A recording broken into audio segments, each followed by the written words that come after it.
बिस्मिल्लाहिर्रहमानिर्रहीम। मोअज़्ज़ज़ सामीईन व सामियात, अस्सलामु अलैकुम व रहमतुल्लाहि व बरकातुहू। उम्मीद है कि आप सब खैर वाफियत से होंगे। अल्लाह रब्बुल इज़्ज़त से दुआ है कि वो आपको खुश रखे, आबाद रखे। प्यारे अज़ीज़ों, आज इस वीडियो में आप जानेंगे कि एहतलाम नाइटफॉल क्यों होता है, कौन सी वजूहात है, हमें कौन कौन सी बातों से एहतियात करनी चाहिए। 90% लोग ऐसे हैं जो एहतलाम नाइटफॉल की बीमारी में मुब्तला हैं, यहाँ तक है कि फिर वो नामर्द भी कहलाए जाते हैं। वो बिल्कुल इस तरह डिप्रेशन में पहुंच जाते हैं कि अपने आप को नामर्द मानने लगते हैं।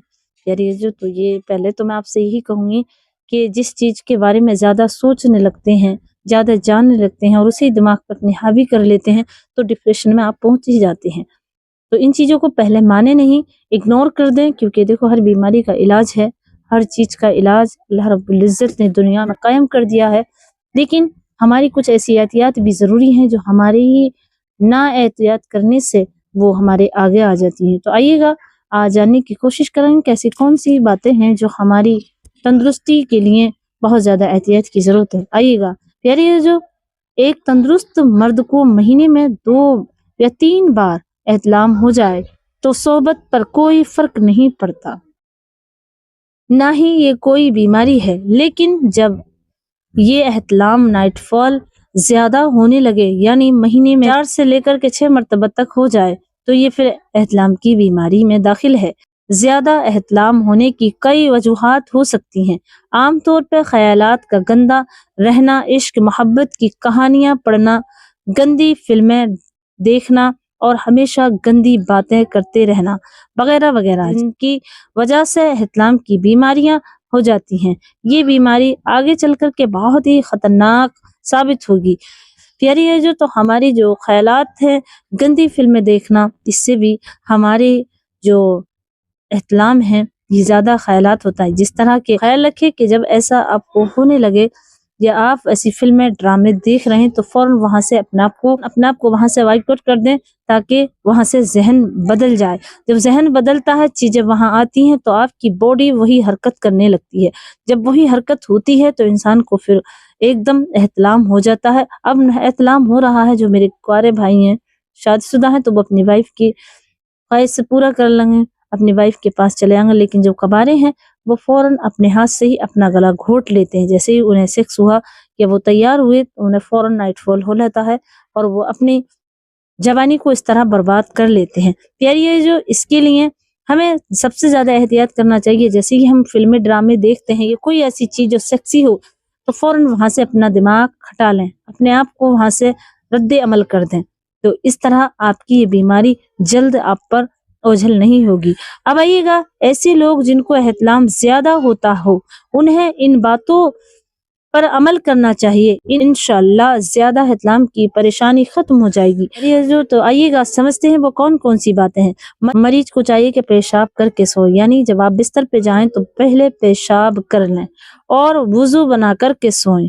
प्यारी जो एक बात और मैं आपसे बताती चलूं, जब वुजू बनाकर सोंगे तो शैतान भी करीब नहीं आएगा, और देखना आपको क्रीम या मेडिसिन चेहरे पे लगाने की जरूरत नहीं पड़ेगी, आप एकदम खूबसूरत होने लगेंगी।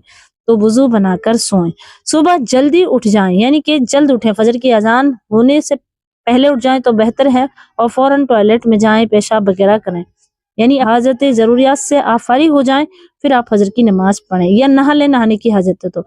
इसी तरह जब आपको ऐसा महसूस हो तो दाहिनी करबट सोएं, और इसी तरह आप दाहिनी करबट सोएं, एहतलाम कम होता है दाहिनी करबट से भी। और दाहिनी करबट सोना प्यारे आका करीम सल्लल्लाहु अलैहि वसल्लम की सुन्नत मुबारक भी है, तो हमें इस सुन्नत को जिंदा करना चाहिए। एक बात मैं आपको और बताती चलूं, एक सुन्नत पर हुजूर सल्लल्लाहु अलैहि वसल्लम की अमल करना 100 शहीदों का सवाब मिलता है। इसी तरह रात को खाना सोने से 3-4 घंटे पहले खाएं, और जरा कम ही खाएं, क्योंकि पेट भरा नहीं होता है तो इस वक्त आपको गलबा नहीं होता है एहतलाम का।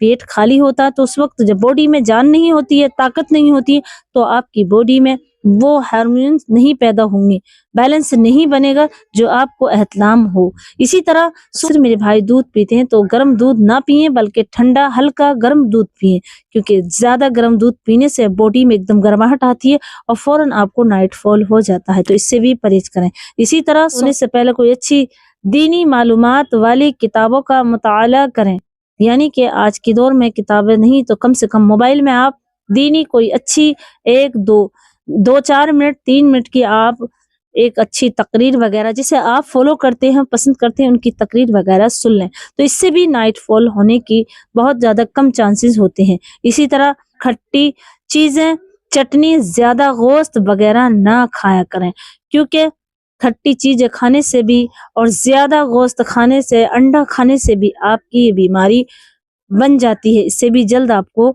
احتلام ہوتا ہے۔ اب پیاری جو اس کا اور ایک روحانی علاج سمجھ لیں، سوکھا دھنیا۔ پیاری جو اب اس کا حکیمی نسخہ آپ سمجھ لیں، سوکھا دھنیا لے لیں آپ 1 تولہ، سوکھا دھنیا 1 تولہ یعنی 10 گرام، رات کو 1 گلاس پانی میں بھگو کر رکھ دیں اور صبح کو چھان کر کے اس میں 2 تولہ یعنی 20 گرام مصری یا گاڑی چینی یا چینی شکر وغیرہ لے سکتے ہیں اور اسے گھول کر کے آپ پئیں۔ اب اس کا روحانی علاج بھی جان لیں۔ پیارے جو جس شخص کو احتلام زیادہ ہوتا ہو تو اسے چاہیے کہ سوتے وقت اپنے دل پر شہادت کی انگلی سے لکھ کر کے یا عمر فاروق اعظم انشاءاللہ، یہ شہادت کی انگلی سے لکھ کر سوئے، یا عمر فاروق اعظم، انشاءاللہ احتلام سے محفوظ رہیں گے۔ اور یاد رکھیں باتیں میں نے آپ کو بتائی، اگر ان باتوں پہ آپ نے عمل کیا تو انشاءاللہ آپ کو احتلام نہیں ہوگا۔ کسی کی آواز سن لیں، کچھ بھی آپ کو ایسا ہو محسوس ہو تو فوراً سے وہاں سے آپ بائیکاٹ کر لیں اپنا، تاکہ آپ کی حالت صحیح رہے۔ یہ بیماری ایسی ہے کہ انسان کو نامرد بھی کر دیتی ہے۔ تو امید کرتی ہوں کہ آپ سمجھ گئے ہو، تو اس کلپ کو آگے زیادہ شیئر کیجیے گا تاکہ اور میرے بھائی بھی اس سے فائدہ حاصل کریں۔ مجھے اپنی دعا میں یاد رکھیے گا۔ السلام علیکم ورحمۃ اللہ وبرکاتہ۔